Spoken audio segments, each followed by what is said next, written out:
Everyone in the city knew about Victor Hale, the billionaire who never smiled, owner of Hale Corp, tech, real estate, satellites, stocks. He had everything: jets, towers, influence, everything but peace. Since his wife died 5 years ago, Victor had closed his doors and his heart.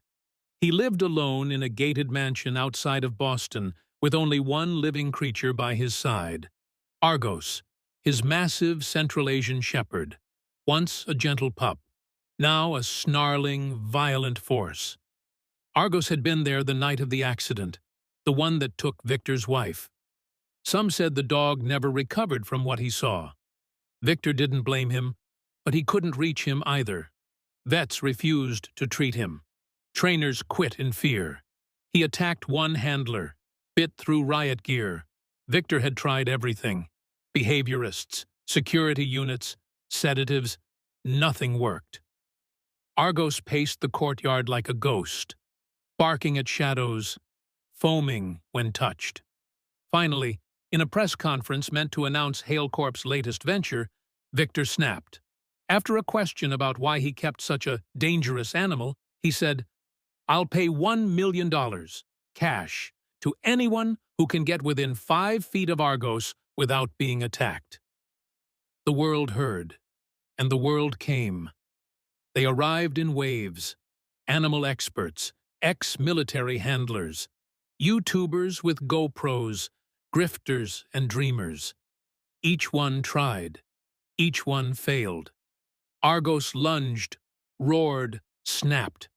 Victor watched them all from the mansion steps, expressionless, until the day a girl arrived. Small, maybe 10, wearing a coat 3 sizes too big, ripped sneakers, hair tangled. No one knew her name. No one knew where she came from. She didn't arrive in a car. She walked. From the woods. Security stopped her. "You can't be here." She pointed toward the house. "I want to try." They laughed. "Try what?" "The dog." They radioed up. Victor, half amused, said, "Let her through." The girl walked across the massive lawn, boots scraping frost. She stood 20 feet from Argos. He was already growling. Chains strained. The beast crouched low. Every trainer before her had flinched. Raised hands. "Run." She didn't. Instead, she sat down, cross-legged on the grass, and waited. Argos watched, muscles twitching, muzzle soaked in saliva, but he didn't charge. After 10 minutes, Victor came outside, hands in pockets. He watched too. The girl said something. No one heard what. But Argos stepped forward. One paw, then another. Slow, careful, until he stood less than 5 feet from her. Then he did something no one had seen in years. He sat down. Victor stared, jaw tight. The girl slowly reached out her hand. No sudden moves. And Argos, the same monster that had sent grown men to hospitals, let her touch him. Let her stroke his fur. Let her lean against him. The crowd behind the gates gasped. Security stared. Victor stepped forward. "Who are you?" The girl looked up, eyes sharp, honest. "I'm Emily." Victor stared at the girl on his lawn, this little stranger sitting beside his monstrous dog, like she'd always belonged there. "Emily," she had said. No last name, no fear, just a steady hand on the neck of a dog that had terrified grown men. Security was frozen. No one moved. Victor finally stepped closer. "Where did you come from?" She looked up. "Nowhere." He narrowed his eyes. "How did you know how to do that?" Emily shrugged. "He's not angry. He's scared." Victor blinked.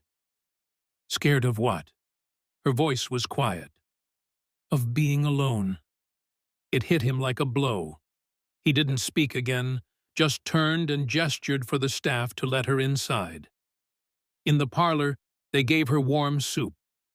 She sat on the edge of the velvet chair like she didn't trust it. Victor asked questions. She gave short answers. No parents, no home. Had been sleeping behind the old train station for months. She didn't go to school, didn't beg, just existed. But she had a secret. "Dogs like me," she said. "I used to help the strays downtown, fed them when I could, slept with them when it was cold."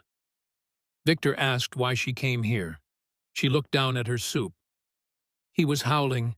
I heard it from the trees. It sounded like me." Victor said nothing for a long time, then reached for the check, the one already written. $1 million. He handed it to her. She shook her head. "I don't want money." He blinked. "Then what do you want?" She looked up, eyes too wise for her age. "A safe place for me, for him. That's all." Victor stood, walked to the window. Argos was lying in the grass now, peaceful, watching the house. The next morning, Victor called a meeting. Lawyers, social workers, the city. By the end of the week, Emily had an ID, a room in the mansion, a school enrollment, a doctor's appointment, and a nameplate on her new door. Emily Hale resident, student, protector of dogs. The media went wild. Homeless girl tames billionaire's beast. From street to estate, a child and a dog rewrite the rules. Victor Hale adopts mysterious girl after dog miracle. But Victor didn't care. He wasn't doing it for headlines. He was doing it because for the first time in years, he felt something real. Argos never snarled again. He slept beside Emily's bed every night, followed her to the stables, waited outside her classroom, and when Victor walked into a room, Argos stood guard, but not as a weapon, as family. 3 months later, Victor launched a foundation, the Argos Fund, $1 million a year endowment for rescuing animals and housing displaced children. He put Emily in every photo. Her idea was to pair kids from shelters with rescue dogs, and it worked, better than anyone imagined. On her 11th birthday, Victor handed her a small wrapped box. Inside, a collar, silver, inscribed, "You saved him.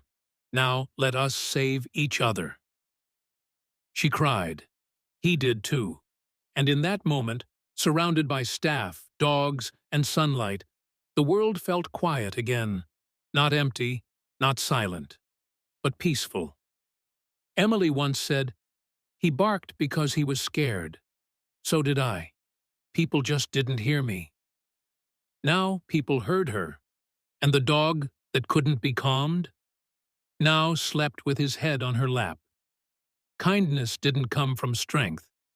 It came from pain, from survival, and from a little girl who saw herself in a wounded soul and chose to sit down beside it.